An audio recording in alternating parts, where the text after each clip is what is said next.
Let's go. Let's go. Halftime show. What is going on, everyone? How do you feel? I mean, goodness gracious, did anybody, and I mean anybody, think that we would run a new defensive scheme? Are you kidding me? How great does it feel that LSU's defensive scheme has gotten to be a little bit more modern, right? How about Cordell Flott? How about Damon Clark? It is amazing how much better those two guys look when you play better defensive scheme. And this is a really smart thing. I would be very interested to know if it was Durante Jones or Ed Orgeron's decision, okay? So obviously a lot of you have some strong thoughts on the first half. As always, it is always easier to get in a Venmo, Cash App, or Super Chat when it comes to that. I do agree with that. I was a little shocked that LSU did not decide to go for it there. Or at the very least kick a field goal, knowing that that is well within Cade York's reach. Maybe Ed Orgeron doesn't like cheese, knowing his sponsorship deal that York signed. So it just doesn't really make a whole lot of sense that LSU got that conservative there. But lucky enough, it worked out because Mississippi State obviously decided to not do anything about it. Okay, so. Look, I feel as if this is a big story for me. Cordell Flott having a nice bounce back and just having a really dominant season. That's obviously a big positive. Knowing how well he is playing right now, he forced the fumble. He also had the interception. So that's obviously really good. Shout out to Max. He's been in the chat the entire half. Leave Kiner in. Besh needs to stay in. I do agree. I don't understand why they're taking him out so much. The O-line right now is trash. I agree, but they are on the road, so they are playing better. This is obviously a lot better than what they did versus Mississippi State. And we need some pressure, some stunts, something to keep him uncomfortable. I think the defense is fine. When you hold someone to 3 points, I don't care if he's 20 for 25. I don't care if they gash us for a few runs. As long as you're not giving up those 50-yard bombs, that's how you lose games, the explosive play battle. So for me, I hope the defense stays the same. I hope Ed Orgeron doesn't go to a four-man front. But as many of you know, this is one of our deepest dives we've ever done. LSU is historically under Ed Orgeron not a good third quarter team. So that's going to be key right now. What are the adjustments going to be? Yes, so the chat will move over to the post-game video, live chat, okay? So yeah, I like what LSU is doing right now. This doesn't make any sense. And by the way, everyone, Jared is actually at the game. I don't understand the punt decision there. Once again, I guess Ed Orgeron doesn't like cheese because Cade York, the conditions are perfect. So I can understand if it was raining, but the conditions were just fine. And ironically, Mississippi State would have gotten into field goal range if they would have used their timeouts better. Once again, I'm never a believer in punting in plus territory. Right there. I just did not think that was a good decision. Love seeing Clark stand up RBs at the line. Dude is strong. Concerned about our offense. Eventually our D will get tired. Yeah, Damon Clark had a really good half. And once again, the two guys that a lot of us talked about last year, Cordell Flott and Damon Clark, I always constantly defended them to a certain degree. The scheme was letting them down. This is a far better defensive scheme LSU is running. In fact, I actually put some cheddar, just a little bit, on the over because I thought LSU would run their traditional four-man look, four-man front look with man coverage underneath. They have done the exact opposite. And it's amazing when you do that, Mississippi State's just not that great. Yes, Kiner and Besh are the difference makers. I thought TDP had a good half overall. He had a few good runs, but ultimately what running's going to come down to is obviously the run blocking. And LSU's offensive line had obviously a decent start to the game, but they progressively got worse. However, I think Dellinger is playing okay considering he's a true freshman. Why go away from TDP? Yeah, he had a few good runs. Obviously, this has been his best performance of the year. Up to this point, Mississippi State is outgaining LSU 205-113. But once again, those yards don't mean anything unless you actually finish drives. And we want Will Rogers to hit checkdowns. We want Jacavius Marks to beat us. We don't want Makai Polk to beat us. And up to this point, Makai Polk has 2 catches for 9 yards, and he's been one of the best wide receivers in the SEC. Okay, so it's very important to keep that in mind. Okay, yeah. Ultimately, it's just going to come down to the offense. This is what you want defensively. You're not going to get beat deep when you play that 3 high safety shell. It's smart. This is the defensive scheme that Arkansas actually runs. 3-man front, light boxes. Who cares if they're running the football? Who gives a rip? That's not who Mike Leach is. That makes Mike Leach himself uncomfortable. So we want them running the football. If you've watched our film studies for over the past couple of weeks, you hear me say that all the time. We want them to run the football.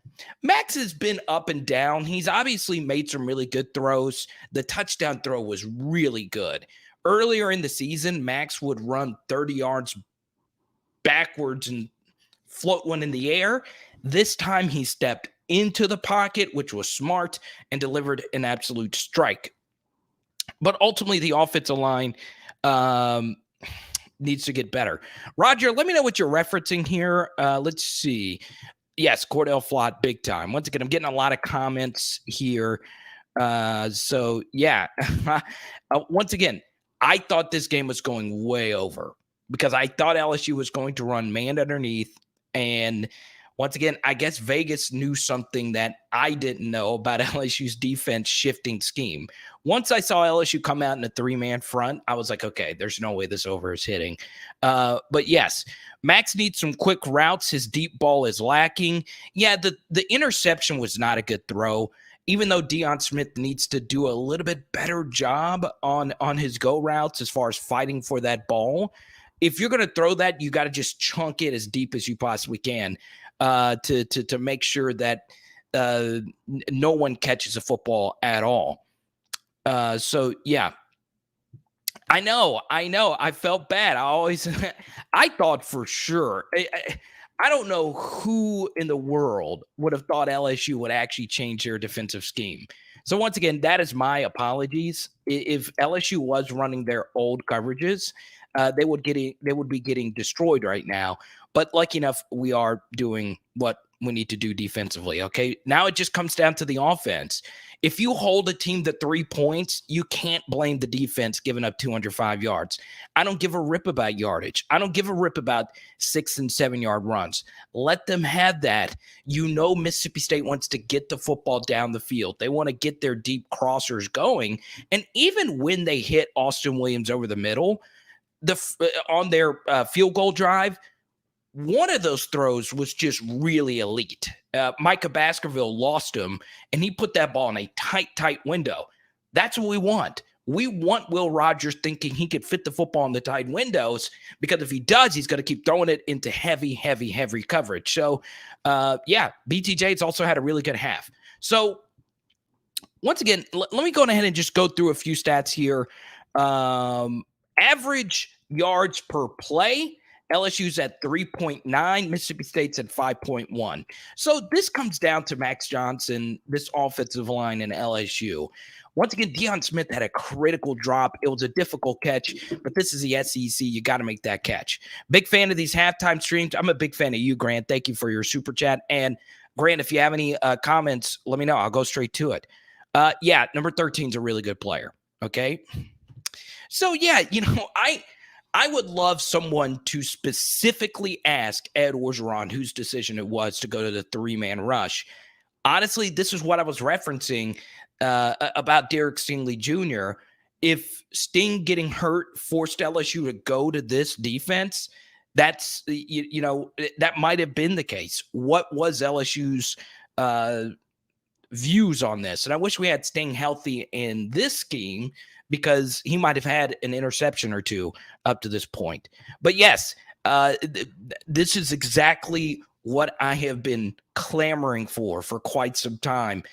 And I just did not think that they would actually do it. I did not think it. I thought Ed Orgeron would be stuck in his ways, 4-man front. So that's why it's very critical for someone to ask Ed Orgeron, whose decision was this?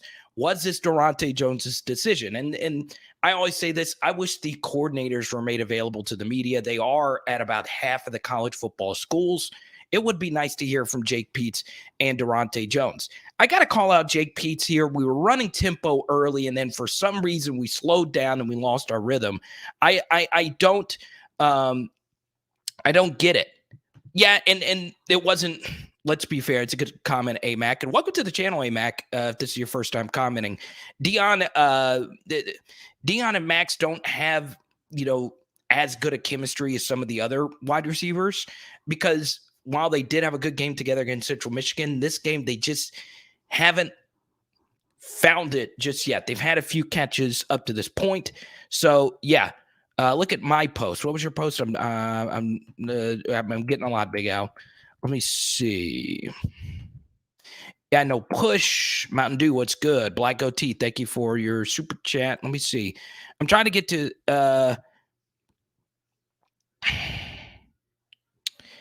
okay, good. Yes, that is true. I do remember that now. So yeah, hopefully this is something LSU sticks with, because it's working.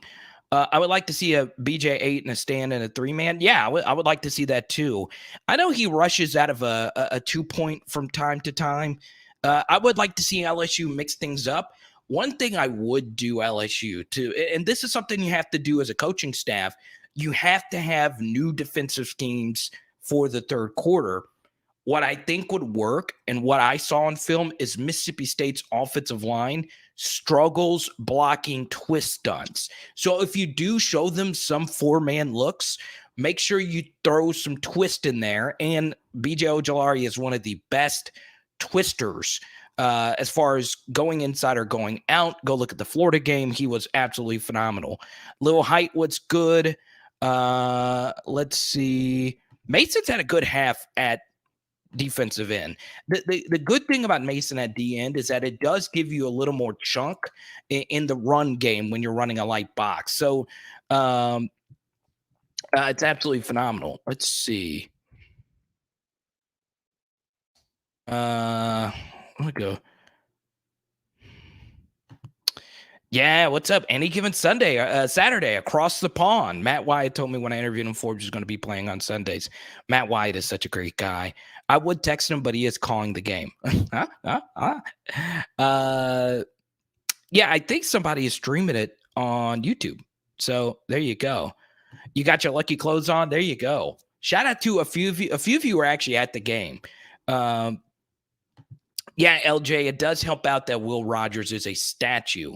That's what you want, though. You notice when you run those soft boxes, well, against UCLA, LSU would load the box. The good thing about running a soft box, even if they break through that initial line, it allows your back 8 or back 7 sometimes to be running downhill to make tackles. And I'm not going to lie, one thing LSU has historically been better than pretty much anyone in the country is when our defensive backs and our linebackers are able to play downhill, we are excellent open field tacklers. But when we load the box and we're playing flat-footed, that's where we start to get into some issues. Why no passes to the running backs? It's just something that hasn't worked. It's just not been there the last couple of years.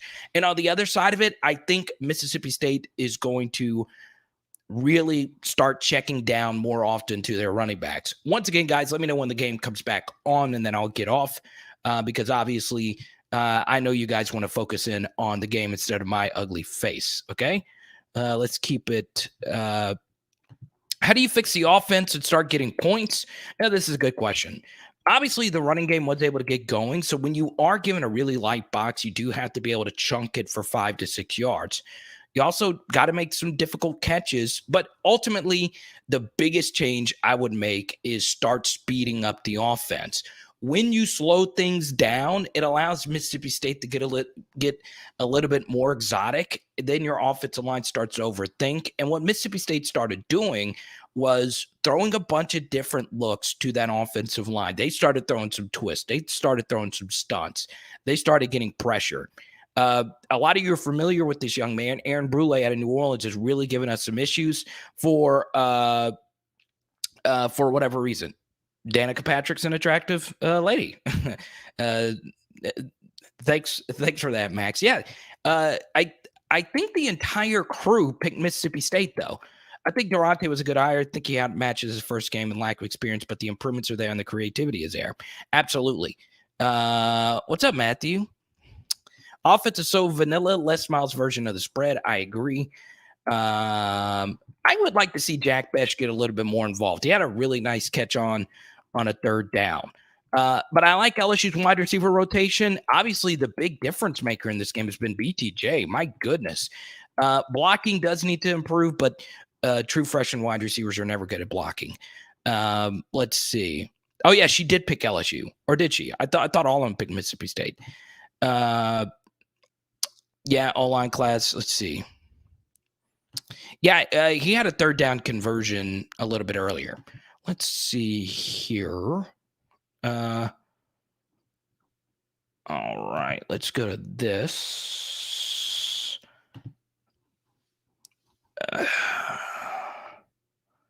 Pull this up right quick to make sure you guys have the link for the post-game chat. Okay. I have a feeling Kayshon's going to make a big play, and welcome, King Mo. Good to see you. Offense, here's the answer. Tempo and short and intermediate passes. Leave Bech in. Thank you. I thought Cole had a good half, though, blocking. Still, I keep Jack Bech in. Stop running for now. Wait till you're up 3 to 4 scores, then run. I agree with that, but once again, a lot of this comes down to Max making plays. Sometimes you just need your quarterback to step up and make plays. And obviously, Max has had a good half. He's completed a few difficult throws. We'll see. Once again, as you guys know, for those of you that watch this channel, I did tell you to take the over. And, of course, the exact opposite happens. It's a low-scoring first half. But I will say this. LSU third quarters get ridiculous. Okay, you guys know this. And historically, that has been the case. LSU in 9 out of their last 11 Power 5 games, if you include early fourth quarter drives, has given up at least 2 scores or more in the third quarter, okay? That needs to change. Now, we'll see. We'll see. Yeah, the second half chat is going to be lit. I'm going to be in there just sweating this one out with the rest of us. We need this win. We need this win. Let's go. Come on. Biscuit was good. Yeah, you know what? I saw that. I need to go back and rewatch that play. That's something he's been really good at.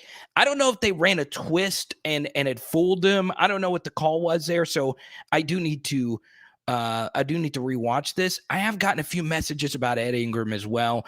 Once again, I don't like to overreact to offensive line play up to this point because it can be so trivial if you don't actually watch the film or you don't actually rewatch the game where you're focusing just in on the offensive line. So I don't like to be overcritical of any offensive lineman up to this point.